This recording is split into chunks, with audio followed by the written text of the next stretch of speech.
Hej og velkommen til video 2. I dag skal vi snakke om Obragos indholdsside og hvordan fanerne og dens actions fungerer, samt hvordan kolonner og spots virker. I dag vil vi tage udgangspunkt i forbrugerombudsmanden.dk.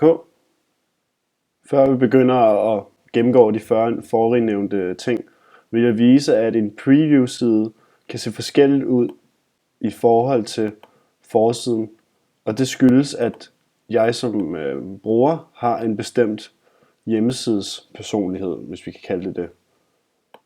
Så hvis jeg vil have, at preview-siden skulle se ens ud med forsiden, som den ser ud lige nu, så vil der skulle stå forbruger ombudsmanden.dk Obrago herinde. Så vil jeg skulle logge ind.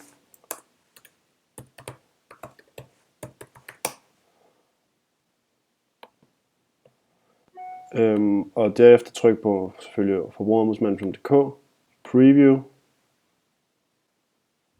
Og der vil vi så kunne se, at ens Obrago personlighed vil gøre en stor forskel i forhold til layoutet.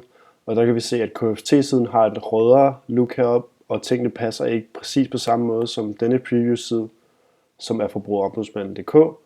Og vi kan se på den officielle side, at det passer perfekt til preview-siden. Hvis vi vender tilbage til vores Obrago-side igen, vil jeg forklare lidt om de forskellige faner heroppe. De forskellige faner heroppe har forskellige navne ud fra hvad deres funktion er. Vi kan se, at der er en grid indhold, som er ligesom den her forside til alt indholdet, hvor vi har vores spot og kolonner og så videre. Mens et grid header og footer, det vil være noget, som er gennemgående for alle forbrugerombudsmanden.dk. Så vi kan se her, det her oppe er så en header, mens at alt det hernede er så en footer. Og det vil så være gennemgående for alle de undersider, der er inde under forbrugerombudsmanden.dk. Der vil også være mulighed for at udelukkende lave en header og en footer til selve forsiden. Yderst her til højre er der noget, der hedder grid nedarvning 1 og 2. De bliver brugt i forhold til en nedarvningsmodel, hvor at denne spot fungerer på det ledes, at den henter en af de her nedarvningsmodeller, og vi kan se, at den henter nedarvningsmodel nummer 2. Og vi kan se herinde i nedarvningsmodel 2, at der er et spot link liste. Og det er så denne linkliste, vi kan se på hjemmesiden. I øjeblikket er vi i gang med at fusionere det over til model grids, som vi kan se her.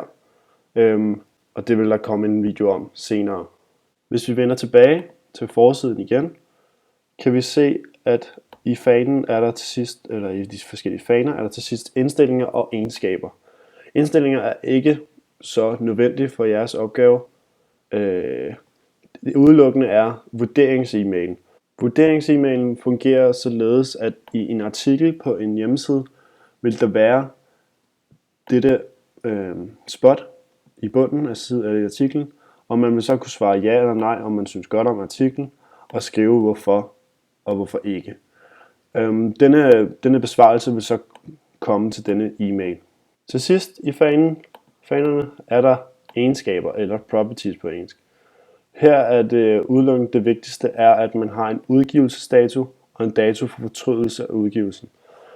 Det fungerer sådan, at man kan stille til en bestemt udgivelsesdato, den side man nu har klikket på, og man kan give den en bestemt dag, hvor den skal unpubliceres. Oppe i højre hjørne fungerer der en form for en bar, der hedder muligheder. På engelsk hedder den